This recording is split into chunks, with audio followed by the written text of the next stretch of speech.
Dear students, welcome you all. Hopefully, you are well at your homes. Today, we are going to solve example 3.5 that is on page number 75. The statement is the ball A having mass 0.05 kilogram moving to the right at a velocity 0.50 meter per second makes an head-on collision with ball B having mass 0.20 kilogram that is initially at rest. यानी कि यहाँ पर दो masses का system दिया गया है. Ball ए का मास 0.05 किलोग्राम है जबकि बॉल बी का मास 0.20 किलोग्राम है. जबकि इनिशियली जो वेलोसिटी की मूवमेंट है, velocity of ball A before collision, टकराने से पहले उसकी इनिशियल वेलोसिटी u1 जिसको शो किया गया है 0.5 मीटर पर सेकंड से. Velocity of ball B before collision, क्योंकि उन्होंने पहले ही बात कर दी है कि ball 0.2 kilogram mass is initially at rest, क्योंकि वो रेस्ट पे है इसलिए उसकी इनिशियल वेलोसिटी जो होगी वो ज़ीरो हो जाएगी. नेक्स्ट लाइन में है after the collision the ball A moves to the left at 0.30 meter per second. यानी कि जैसे ही वो बॉल ए टकरा जाएगी बॉल बी के साथ तो फिर बजाय इसके कि वो राइट साइड पर मूव करे वो लेफ़्ट साइड पर मूव करेगी. तो इसके साथ हमारे पास इसकी वैल्यू बन जाएगी 0.30 मीटर पर सेकेंड. अब हमने इसमें जो फाइंड आउट करना है वो है final velocity of a ball B. अब हम इसके डाटा को चेक कर लेते हैं. डाटा में देखें तो हमारे पास फर्स्ट आया mass of a ball A is 0.05 kilogram, mass of ball B m2 जिसको 0.20 किलोग्राम से रिप्रेजेंट किया गया. Velocity of ball A before collision u1 से रिप्रेजेंट किया है 0.50 meter per second. Velocity of ball B before collision है वो 0 metre per second है जिसको हमने u2 से रिप्रेजेंट किया है. जबकि velocity of ball A after collision v1 is equal to -0.30 meter per second. Required data हमारे पास आएगा velocity of ball B after collision v2 question mark. अब इसको सॉल्व करने के लिए हम law of conservation of momentum को अप्लाई करेंगे. According to that law, the total momentum of an isolated system remains constant. In other words, momentum before collision must be equal to momentum after collision. तो हमारे पास जो momentum after collision है वो m1 v1 plus m2 v2 है जबकि momentum before collision है m1 u1 plus m2 u2. अब क्योंकि यहाँ पर हमने v2 फाइंड आउट करना है तो हम ये जो m2 v2 वाली टर्म है उसको एक साइड पर रख लेते हैं जबकि जो m1 v1 है इसको हम राइट साइड की तरफ शिफ्ट कर देते हैं. तो हमारे पास फाइनल इक्वेशन बन जाएगी m2 v2 equals to m1 u1 plus m2 u2 minus m1 v1. अब हम दोनों साइडों को डिवाइड कर लेते हैं बाय m2 ताकि हमारे पास v2 की इक्वेशन आ जाए. Then final equation for finding velocity of ball B after collision will becomes m1 u1 plus m2 u2 minus m1 v1 divided by m2. अब हम इनकी वैल्यूज पुट कर लेते हैं. m1 की वैल्यू हमारे पास 0.05 है जबकि जो वेलोसिटी थी 0.50 मीटर पर सेकंड है. m2 की वैल्यू 0.20 थी जबकि उसकी वेलोसिटी थी 0 मीटर पर सेकंड. इस तरह m1 की वैल्यू 0.05 थी जबकि v1 की वैल्यू थी -0.30. अब हम इनको मल्टीप्लाई कर लेते हैं तो पहले आता है 0.05 मल्टीप्लाई 0.50. इसकी वैल्यू आ जाती है with the help of calculator 0.025.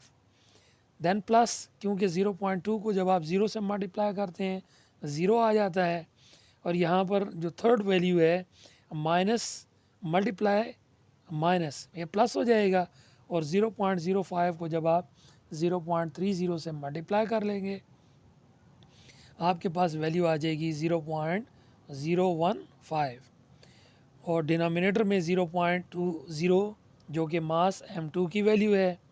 अब हम 0.025 और 0.015 को ऐड कर लेते हैं, हमारे पास आंसर आता है 0.04 डिवाइडेड बाय 0.20।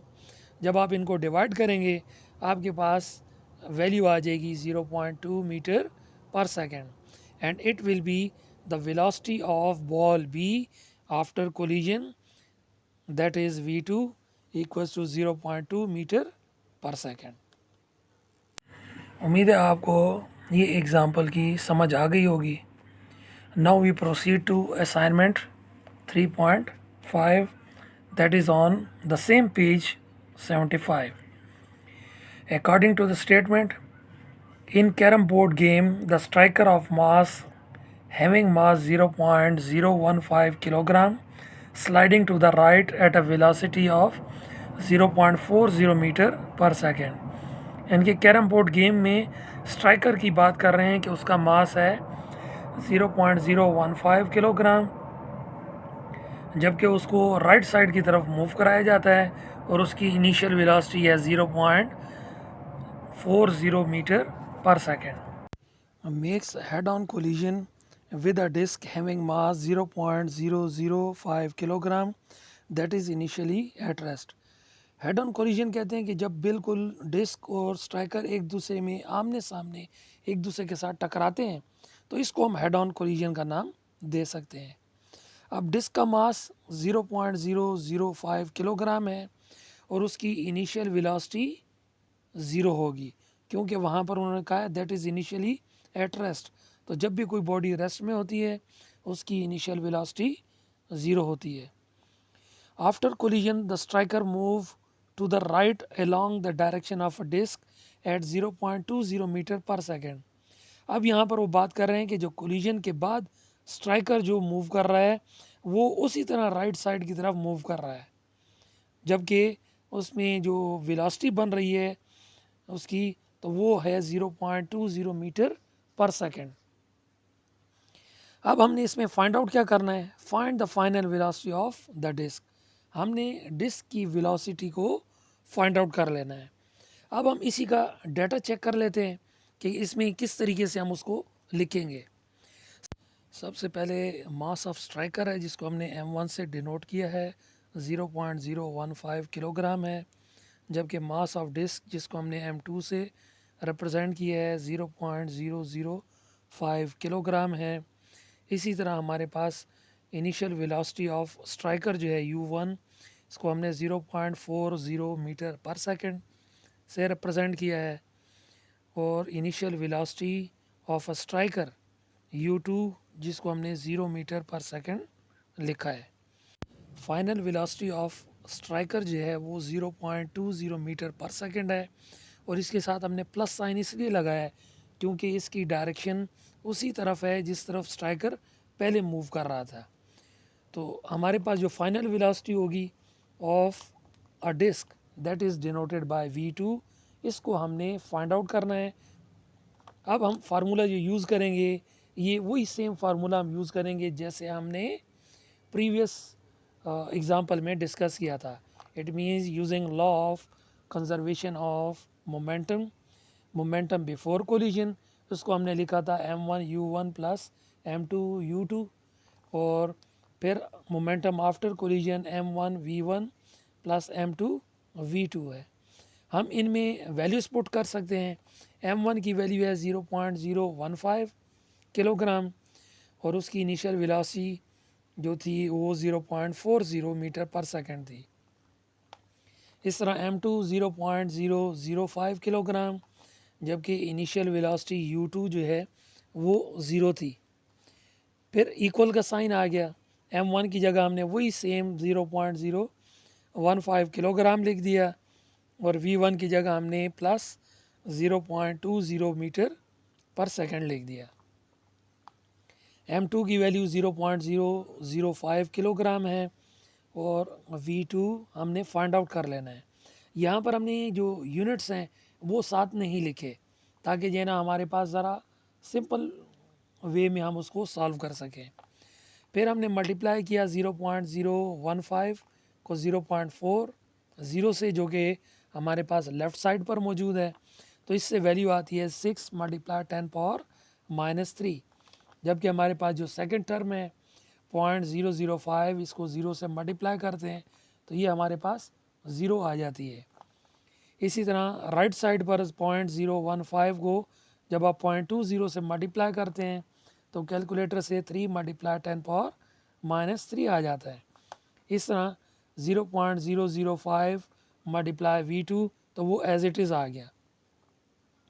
अब अगर आप लेफ़्ट साइड को देखें तो 6 मल्टीप्लाई 10 पावर -3, इसको जब 0 से ऐड करते हैं तो वो वही सेम वैल्यू आती है, दैट इज़ 6 मल्टीप्लाई 10 पावर -3। जबकि राइट साइड पर हमारे पास 3 मल्टीप्लाई 10 पावर -3 आ गया और साथ में प्लस आ गया 0.005 v2। अब यहाँ पर ये जो 3 मल्टीप्लाई 10 पावर -3 है, इसको हम लेफ़्ट साइड की तरफ ले जाएंगे। जब लेफ़्ट साइड पर लाएंगे तो नेगेटिव साइन आ जाएगा।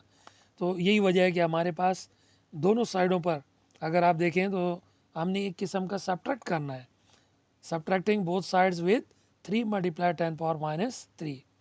तो ये कैंसिल होकर हमारे पास लेफ़्ट साइड पर आ जाएगा 6 मल्टीप्लाई 10 पावर -3 मल्टीप्लाई 10 पावर -3।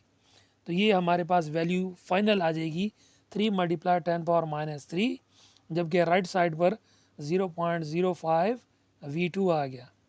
अब क्योंकि हमने वेलोसिटी v2 फाइंड आउट करनी है तो हम दोनों साइडों को डिवाइड कर लेते हैं विद 0.005 और इससे कैलकुलेटर से जो वैल्यू आती है वो 0.6 मीटर पर सेकंड आती है। यही वजह कि हमारे पास जो फाइनल वेलोसिटी आई डिस्क की, that is 0.6 metre per second. तो ये हमारे पास असाइनमेंट में हमने वेलोसिटी को फाइंड आउट करना था डिस्क की, जो कि हमारे पास वही सेम प्रोसीजर हमने अडॉप्ट किया जो हमने एग्जाम्पल 3.5 में किया था। Now we proceed to example 3.6, that is on page number 76. According to the statement, a bullet of mass 0.008 kilogram is fired from AK-47 rifle with a mass of 4 kilogram. यानी कि यहाँ पर एक बुलेट की बात कर रहे हैं कि जिसका मास 0.008 किलोग्राम है और इसको एक राइफ़ल जिसका नेम बनता है AK-47 और उसका पार्टिकुलर मास है 4 kilogram. If the velocity of a bullet is 715 meter per second, यानी कि अगर उस बुलेट की वेलोसिटी है या स्पीड है 715 meter per second, what would be the recoil velocity of the gun. Recoil velocity कहते हैं कि जिस वेलोसिटी से वो गन पीछे की तरफ झटका खाती है उसको हम रिकॉयल वेलोसिटी का नाम दे सकते हैं। अब इसके हम डेटा को चेक कर लेते हैं। तो सबसे पहले हमारे पास आ जाता है मास ऑफ बुलेट जो कि 0.008 किलोग्राम है। अब मास ऑफ राइफ़ल है जिसको हमने कैपिटल M से डिनोट किया है और उसकी वैल्यू है 4 kilogram. Velocity of a bullet after fire, that is VB, यानी कि V वेलोसिटी के तौर पर है और B जो कि सबस्क्रिप्ट में लिखा गया ये बुलेट के वो रिप्रेजेंट कर रहा है, and its value is 715 meter per second. अब रिक्वायर्ड डेटा के तौर पर जो हमारे पास आ रही है वो एक ही वैल्यू है, recoil velocity of a gun, यानी कि जब गन पीछे की तरफ झटका खाती है तो फिर उसकी वेलोसिटी को हमने फाइंड आउट करना है। वेलोसिटी को हमने V से डिनोट कर दिया और G हमने सबस्क्रिप्ट में लिख दिया जो कि गन को रिप्रेजेंट कर रहा है। अब रिकॉयल वेलोसिटी को फाइंड आउट करने के लिए हम उसी तरह law of conservation of momentum को यूज़ कर लेते हैं और उसमें हम यूँ देख लेते हैं कि इनिशियल मोमेंटम जो गन का है वो ज़ीरो होगा, जबकि जो फाइनल मोमेंटम होगा उसको फाइंड आउट करने के लिए हम यूँ कर लेते हैं कि initial momentum of bullet check कर लेते हैं। वो आता है product of mass and velocity of bullet plus product of mass of gun and velocity of gun. ये हमने सम की फॉर्म में लिख दिया, जबकि इनिशियली दोनों की मोमेंटम की वैल्यू ज़ीरो होती है, यानी कि बुलेट भी रेस्ट में होगी और गन भी रेस्ट में होगी। यही वजह है कि इन दोनों चीज़ों की, दोनों थिंग्स की हमारे पास मोमेंटम ज़ीरो थी। अब हम इसको इंटरचेंज कर लेते हैं, क्योंकि हमने यहाँ पर वेलोसिटी ऑफ गन को फाइंड आउट करना है, तो उसके मोमेंटम की वैल्यू को हम लिख रहे हैं product of mass of gun capital M multiply by velocity of gun equals to, जबकि हमारे पास जो मोमेंटम ऑफ बुलेट है वो हमने राइट साइड की तरफ शिफ्ट कर दिया, तो यहाँ पर वैल्यू बन गई -mv_b। अब हमने फाइंड आउट कर लेना है वेलोसिटी ऑफ गन, तो उसके लिए हमने मास ऑफ गन को दोनों साइडों पर डिवाइड कर लेना है। That's why finally we will get an equation Vg equals to -m multiply Vb divided by capital M. Now putting their values, the value of mass of bullet is 0.008 kilogram, velocity of bullet is 715 divided by mass of gun, that is 4 kilogram. अगर हम multiply करें 0.008 को 715 से, then our value becomes 5.72 divided by 4, we get 1.43 meter per second. क्योंकि यहाँ पर ऊपर negative sign आ रहा था, वो एज इट इज़ हमने लिख दिया। It means the value of velocity of gun will be -1.43 meter per second. और ये जो नेगेटिव साइन है ये शो कर रहा है कि जो बुलेट है वो फॉरवर्ड मूव कर रही है, जबकि गन जो है ना वो उसकी डायरेक्शन के ऑपोजिट मूव कर रही है। That's why we will get the recoil velocity of gun after fire Vg is equal to -1.43 meter per second. So dear students, hopefully you can easily understand these examples and assignments. अब आपने यूँ कर लेना है कि assignment 3.6 इसको आपने as a homework खुद आपने ट्राई करना है, प्रैक्टिस करना है, और फिर उसके बाद आपने इसको क्लास वर्क में उसको लिख लेना है। और ये तमाम जितने भी हमने एग्ज़ाम्पल असाइनमेंट डिस्कस किए हैं, इनको भी आपने क्लास वर्क कॉपी में वहाँ पर नीट तरीके से लिख लेना है। Okay, thank you, good bye.